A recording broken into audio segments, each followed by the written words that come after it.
안녕하십니까, 유튜버 케빈입니다.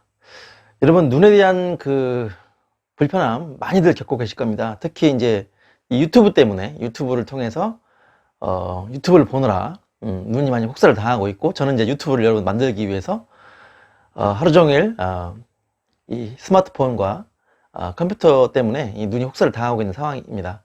그럼에도 불구하고 시력을 여러분들 잘 유지할 수 있는 방법을 제가 오늘 알려드리려고 해요. 아마 이 눈에 대한 강의는 절대 1편으로 끝날 수가 없고, 그러니까 대충 이렇게 알려주는 거는 뭐 5분, 10분이면 될 수 있는데, 저는 케빈이지 않습니까? 그래서 좀 자세하게, 일반적인 눈이 뻑뻑하고 눈이 충혈되고, 뭐 안구건조증이 있고 이런 정도 수준이 아니라, 정말 그 안과에 가서, 치료해야 될 심각한 질환들, 그런 질환들까지 좀 여러분들이 효과를 볼 수 있게 설명하려면, 눈 쪽의 생리라든가 병리 같은 걸 좀 아셔야 됩니다. 그래서 그거를 좀 제가 자세하게 설명을 몇 편에 나눠서 해드리도록 하겠습니다. 그 중에 오늘 첫 번째인데요. 일단 기본적으로, 안과에 가면 이렇게 눈만 보지 않습니까? 눈만 이렇게 보죠? 그래서 여기 이렇게, 시력 검사하고 그러는데, 그거는 부족해요. 제가 치매를 얘기할 때도, 제가 치매를 얘기할 때 뇌만 가지고 얘기한 게 아니었죠? 기억나십니까? 자, 결국 이 눈이란 것은 이 머리 쪽에 있는 이목구비 중에 하나, 이 부속품 중에 하나이고, 더구나 이 뇌는 이 몸 전체의 부속품이죠. 그래서 우리가 좀 더 넓게 생각을 해야 돼요. 그래서 몸 전체에서 머리 전체에서 눈, 그리고 눈 주변에 뇌라든가 이 코까지, 귀까지 전부 우리가 감안을 하면서 눈을 케어할 생각을 해야 됩니다. 보통 여러분들 이렇게 눈 마사지 하는 거, 이거는 뭐 여러분들 눈 뭐 시력 좋아지는 법, 눈 피로 회복하는 법 이런 거 유튜브에 치면 많이 나옵니다. 결국 거기는 보면 눈 주변 이렇게 마사지 하면서 이거 이제 하거든요. 당연히 효과가 있습니다. 당연히 효과가 있고, 우리가 이제 팔이 아플 때 여기 마사지 하다 보면 편안함을 느끼는 것처럼 눈도 자주 마사지를 해줄수록 효과가 있어요. 그런데 눈만 가지고는 좀 부족합니다. 그렇죠? 그래서 눈 피로가 회복되고 건조증이 좋아지는 정도는 여기만 해도 효과가 있는데, 그죠? 좀 더 뭐 황반변성이라든가 비문증이라든가 이런 좀, 그리고 또 뭐죠? 녹내장, 백내장까지 하려면 사실 음식까지도 다 들어가야 돼요. 마사지뿐만 아니라. 근데 일단은 눈에 대한 생리를 여러분께 제가 설명을 드릴게요. 눈에 대한 생리를. 자, 어떻게 되느냐면요. 기본적으로 눈에 대한 생리 시작은 여기 심장부터 가야 됩니다. 심장. 왜냐? 눈도 결국 눈으로 가는 신경이라든가 혈관으로 눈으로 가는 신경이 잘 가서 피가 잘 전달돼야 눈 세포들이 피를 받아먹고 일을 잘하는 거거든요. 그리고 눈으로 가는 신경이 뒤에서 나오거든요. 그 신경들이 눌림이 없이 잘 작동을 해야 눈도 잘 깜빡거릴 수 있고, 그죠? 이 눈 깜빡거림은 이 시력을 유지하는 데 매우 중요하지 않습니까? 그래서 그런 부분까지 충족이 돼야 돼요. 그래서 일단 심장은 왜 심장이냐? 자, 뇌가 인체에서 차지하는 부위는 작지만 인체의 포도당이라든가 산소를 20%나 소비한다고 그랬죠? 더구나 이제 집중해서 보고 많이 쓰게 되면 25%까지 더 30%까지 늘 수가 있겠죠? 저처럼 정신노동을 하는 사람들은 아무래도 눈을 통해서 사물을 보고 공부를 하기 때문에 그럴 수가 있겠습니다. 그래서 자, 심장이 약한 분이 시력이 좋을 수가 별로 없겠죠. 왜냐하면 심장의 펌핑력이 떨어지면 이 사지말단이라는 것은 양손과 양팔이고 이 머리까지 해당을 합니다. 이 심장에서 이 목이라든가 이쪽은 중력이 반대 방향이기 때문에 아무래도 올라갈 때 힘이 약하면 끝까지 못 가요. 생각해보면 이 위에 있는 대뇌피질, 이 부위는 이 심장에서 제일 위에 쪽에 있는 부위이기 때문에 아무래도 심장이 약해지면 피가 제대로 공급되지 못하기 때문에 대뇌피질로 피가 안 가서 대뇌세포들이 굶기 때문에 이 인지 능력이 떨어진다고 보시면 될 것 같습니다. 결국 눈도 마찬가지예요. 그래서 심장에서 목을 통해서 얼굴로 가서 이 눈까지 가는 그 경로에 만약에 통나무가 눌려 있다. 제가 항상 그랬죠. 제가 구조 얘기를 하면서 제일 중요한 것은 구조의 틀어짐, 구조의 막힘을 먼저 해결한 다음에 다음 동작을 해라, 다음 치료를 해야 효과적이라고 얘기를 했습니다. 통나무가 굴러와서 제가 탁 여기 이제 눌려가지고 이렇게 움직이지 못하는데, 그죠? 이렇게 움직이지 못하는데 통나무를 치우면 되는데 통나무를 안 치우고 자꾸 음식 먹이고 여기다 이제 다친 데 상처 이렇게 발라주고 수술한다고 그러면 되겠습니까? 안 되겠죠? 일단 자기 누르고 있는 통나무부터 딱 치운 다음에 일을 해야 되는 겁니다. 결국 심장에서 머리로 가는 혈관이 일단 뚫려야 됩니다. 여기서 가는 혈관들은 아무래도 여기서 올라가는 것보다 작기 때문에 일단 이쪽에 문제가 있다 그러면, 심장 쪽에 문제가 있다 그러면, 또 심장에서 올라가는 혈관들이 문제가 있다 그러면 눈으로 가는 혈액량이 적어지기 때문에 눈은 기능이 떨어질 수밖에 없습니다. 여러분, 제가 앞으로 세포 단위에서 설명을 드린다고 그랬어요. 암도 암에 대한 얘기를 하고 당뇨에 대한 얘기를 하고 고혈압에 대한 얘기를 하려면요, 세포에 대한 얘기를 해야 돼요. 혈관 세포, 그죠? 혈액 세포, 또 일반적인 60쪽에 혹은 100쪽의 세포 자체가 손상이 됐을 때 그런 질병들이 오기 때문에, 그래서 음식이 중요하고 구조가 중요한 겁니다. 자, 심장에서 이렇게 올라가죠? 올라가서 여기를 통해서 이렇게 해서 눈으로 갈 수밖에 없어요. 자, 심장에서 대동맥군을 거쳐서 팔로도 가고 머리로도 올라가는 그 혈관이 있습니다. 그런데 혈관은 크게 앞쪽으로 가는 경동맥 있고요.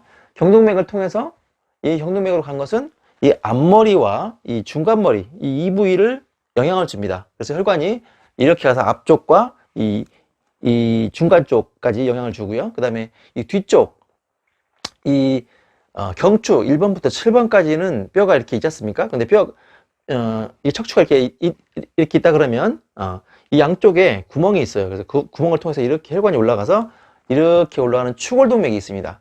이 추골동맥은 이 뒤쪽을 영향을 줘요. 그래서 후두골 쪽, 소뇌 쪽에 영향을 줍니다. 그래서 이쪽이 눌리면은 아무래도 앞쪽으로 가는 혈액이 적어지겠죠. 그 다음에 이 뒤쪽, 이 추골동맥 쪽에 혈관이 눌리면은 이 후두골 쪽에 문제가 와요. 그래서 우리가 손의 위축증 같은 경우 있죠. 이렇게 비틀비틀 하면서 잘 못 걷고 어지럽고 이런 분들, 그런 경우는 이 추골동맥이 많이 눌린 경우가 많고, 이 앞쪽에 문제가 오면은 아무래도 이쪽, 그죠? 이쪽에 문제가 오기 쉽습니다. 그래서 이 부위과 심장과 이 안목, 혈압이 있는 분들 특징이 뭔지 아십니까? 혈압이 있는 분들은요, 일단 뒷목이 심하게 굳어 있어요. 그리고 경추가 많이 틀어져 있습니다. 그리고 턱관절도 틀어져 있는 경우가 많고, 얼굴도 비대칭이 많을 수밖에 없고요. 특히 안목, 이 경동맥은 그 혈압을 감지하는 리셉터, 그 수용기가 여기 있다고 그랬어요. 그래서 여기서 혈압이 눌리거나 이쪽에 경동맥에 그 혈전이 쌓여버리면 결국 오판된 신호를 계속 보내기 때문에 혈압이 올라갈 수밖에 없는 거예요. 그래서 이 부위에 대해서 우리가 케어를 많이 하라고 제가 얘기를 했었죠. 그래서 제가 치매를 얘기하면서, 거북목을 얘기하면서, 그다음에 전두통을 얘기하고 후두통을 얘기하면서, 이 축두통을 얘기하면서 이 라인을 제가 많이 풀라고 했습니다. 자, 이 부위를 생략하고 이 부위만 해도 효과가 있어요. 시력이 좋아질 수가 있고, 눈이 좋아질 수가 있고, 밝아질 수가 있습니다. 그런데 그것은 많이 떨어진다. 이제 그런 거 검색해 보시면 조회수가 80만에 90만에 막 그래요. 그런데 그걸로는 부족하다. 왜냐면 그분들이 일반인 분들이고 의사라 할지라도 눈만 갖고 얘기를 하기 때문에 한계가 있는 거죠. 그래서 저 같은 경우는 이 눈을 케어하기 위해서 심장부터 이렇게 해서 올라갈 겁니다. 그래서 심장 박출이 강해지면 좋겠고, 심장에서 올라가는 이 혈관들이 풀리면 좋겠고, 그죠? 그래서 사실은 이 마사지로만 해결이 안 되고, 어떻게 보면 음식까지 바꿔야 되고, 혈액 자체가 깨끗해져야 됩니다. 그죠? 혈액을 끝까지 밀어줄 수 있는 그런 거는 제가 이번 강의 때 설명을 드리고 나중에 또 여러분께 차차 소개를 드리도록 할게요. 그래서 일단 심장 마사지는 어떻게 하느냐? 자, 심장 마사지는 제가 그 파동물리를 통해서 제가 설명을 드린 적이 있었죠. 그래서 이 부위 이쪽이 지금 여러분 왼쪽입니다. 이게 바뀌나 봐요. 이게 반전이 되나 봐요. 그래서 왼쪽과 오른쪽이 헷갈린다 그러시는데, 지금 제가 설명하는 이쪽이 지금 왼쪽이고 심장입니다. 그래서 이 부위와 이 부위의 중간이 위장이라고 그랬고요. 그 다음에 이 라인이 심장이라고 했으니까 이 부위를 눌러서 아픈 분들은 전부 해결을 해 주셔야 돼요. 아시겠죠? 여기를 눌러서 해결해 주시고, 그 다음에 식도염이 있을 경우 제가 여기를 풀어주라고 했죠. 식도염을 풀면서 자, 위장이 나쁜 사람이 심장이 안 좋을 경우에는 위에 문제가 있기 때문에 위를 먼저 풀어주자. 그래서 식도염 위치를 많이 풀어주시면 됩니다. 그래서 제가 만들어 놓은 30만 조회수를 기록했던 역류성 식도염 그 부분을 치면 3개의 영상이 나오니까 그걸 참고하시면 되고요. 그래서 여기를 풀어주면서 이쪽에 지금 심장이 있으니까 심장 주변이 안 좋은 분들은 여기 누르면 되게 아플 거예요. 그래서 이 부위를 강하게 마사지 하셔가지고 여기를 풀어주고, 좀 더 좋은 방법은 엎드려서 등 쪽에 흉추 3, 4, 5번 여자분들 등 뒤에 브레이저건 있죠? 그게 6번이니까 그 위쪽에 있는 3, 4, 5번 라인이 심장벽으로 가는 그 흉추 3, 4, 5번 신경이 나오는 그 부위가 이게 틀어져 있어요. 이렇게 틀어져 있기 때문에 거기를 교정을 해서 잡아주면 되고요. 그래서 여기를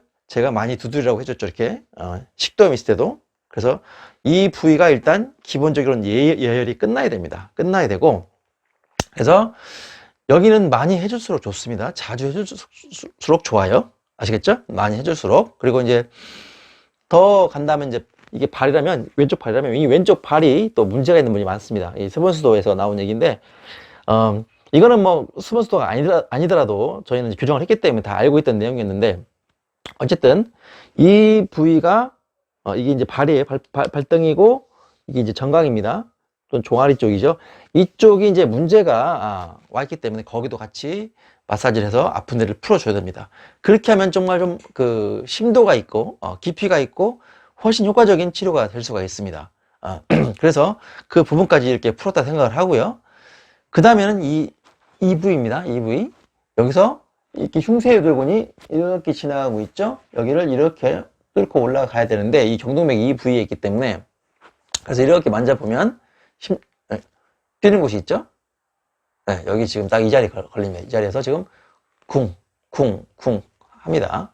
그래서 이 경동맥이 40대만 넘어가도 벌써 한 20% 정도 막혀 있는 경우가 많습니다. 그래서 살이 많이 찌거나 평소 생활 습관이 안 좋으신 분들은 이게 3, 40%까지 막히기도 해요. 그래서 여기 이 부위를 눌렀을 때도 아픔이 많이 있고, 그래서 여기를 고개를 최대한 든 상태에서 이쪽이 이렇게 돼 있기 때문에 90도 각도로 여기를 이렇게 풀어주라고 얘기를 했었죠. 그래서 여기를 이렇게 풀어줍니다. 이렇게 자, 이와 같이 풀어주세요. 자, 이거를 지금 한 이 부위만 10분 정도 하셔도 돼요. 그 다음에 이 밑에 여기를 또 이렇게 해주시고 이 부위를 눌러서 이 귀 뒤까지 이 부위를 전부, 이 흉쇄도근이 붙는 이 유양돌기 이 라인도 엄청나게 많이 굳고, 이 턱 라인 있죠? 턱 라인 요 라인도 엄청나게 많이 이게 짜부러지기 때문에 이 부위가 많이 아픈 사람들이 많습니다. 그래서 여기를 풀어야 돼요. 그래서 이 부위를 풀어주면 여기 있는 신경이 전부 여기를 지나가요. 여러 개가. 그래서 이쪽부터 풀어주는 것이 눈을 위한 사전 작업이 되겠어요. 이것이 저만의 유튜브 강의가 되겠습니다. 눈만 가지고 하는 것은 이게 오래 못 가요. 해보시면 알아요. 할 때는 한 10분 정도 시원한데 또 금방 지나면 또 이제 피곤해집니다. 그래서 이 부위를 사전 작업을 해서 여기를 충분히 풀어주시면 심장 벌써 좀 엔진이 좀 강해질 수 있게 했죠. 그 다음에 이렇게 올라와서 이 부위 눌리고 틀어진 것들이 잡힙니다. 연세 드신 분들이 눈이 안 좋아지는 이유는요, 눈만 갖고 보면 안 된다는 얘기예요. 그래서 결국 연세 드신 분들 등이 굽으면서 또는 등이 이렇게 되면서 흉추가 틀어지고 굽어지고 그런 분들 많죠. 그러면서 목도 앞으로 나오니까 이 흉쇄도근이 긴장이 되고, 그죠? 여기 있는 근육들이 또 긴장이 되고 이쪽이 되면서 이렇게 되고 이렇게 틀어지죠. 이런 분들 많죠. 그래서 이 양옆에 사각근을 눌렀을 때 한쪽만 아픈 분들은, 좀 젊은 분들은 좀 덜한데 나이 드신 분들은 여기 누르면 다 아픕니다. 왜냐? 이게 어깨선과 이 귀 뒤에가 맞아야 되는데 이게 목이 앞으로 많이 나가면서 늘상 생활하고 핸드폰 보고, 그죠? 이렇게 하다가 이제 망하는 거예요. 이제 지금 어린아이들은 앞으로 눈 나빠질 개연성이 너무나 많아서 사실 이걸 좀 아이들이 알 수 있게 좀 해야 됩니다. 그래서 이 부위를 충분히 풀어줍니다. 이걸 푸는 방법은요, 제가 거북목을 치료하는 새로운 방법이라는 동영상이 있어요. 그래서 그걸 보시면 되고요. 그래서 거기는 안목을 푸는 방법과 이 연목을 푸는 방법을 나눠서 제가 설명을 드렸거든요. 그래서 이 라인을 전부 빠짐없이 전부 풀어주시기 바랍니다. 이렇게 하면 기초 작업이 끝난 거예요. 벌써 이것만 해도 15분 지금 벌써 지났지 않습니까? 이렇게 해줘야 제대로 된 기본적인 이 세팅이 끝나는 거예요. 심장과 목까지 오는 이 세팅이 끝나는 겁니다. 자, 그러면 이걸 하고 나면 눈만 좋아질까요, 여러분? 눈, 코, 귀, 입이 다 좋아지고 머리까지 좋아질 수밖에 없습니다. 제가 치매 얘기할 때도 항상 얘기를 했고, 사실 이 뇌는요, CPU이자 아주 좋은 센서지 않습니까? 그래서 우리가 어디가 아플 때 이 뇌에서 먼저 감지하기 때문에 뇌에 피가 잘 갈 수 있게 미리 케어해 주는 거, 이 동작을 평소에 해주시면 치매 예방이 당연히 될 수밖에 없어요. 그 다음에 중풍이라든가 고혈압 환자분들 자꾸 뭘 먹으려고만 하지 말고요, 이 뒷목 단단한 것부터 풀어보세요. 뒷목이 이렇게 살이 찐 분들은 이렇게 보면은 떡해져서 근육이 딱딱합니다. 마르신 분들도 여기를 보면 이 속 근육을 깊이 눌러보지 않습니까? 그러면 여기가 이 안을 누른 거예요. 목덜미 누른 건데 거기가 딱딱해요. 그러면 이제 망하는 거예요. 또 귀도 40대만 됐는데 벌써 딱딱한 분들 있어요. 지금 말랑말랑 하거든요. 이렇게 말랑말랑한데 여기만 눌러봐도 벌써 딱딱한 분이 있어요. 제가 그 강의도 한번 이제 다음에 할 거예요. 귀 푸는 방법도 설명할 건데 한번 하긴 했었습니다. 근데 이 부위가 문제가 온다 그러면 이명과 신장 질환이 이미 이제 와 있다. 곧 올 것이다. 이렇게 예측을 해야 됩니다. 그래서 이쪽에 딱딱한 것은 벌써 이리 가는 혈관이 다 이쪽에서 막혀 있다. 그러면 이 사람은 예후가 좋지 않다라고 판단할 수가 있습니다. 그래서 자, 여기까지 한 다음에요. 다음 편은 또 이어서 해야 될 것 같습니다. 다음 편에서 뵙겠습니다.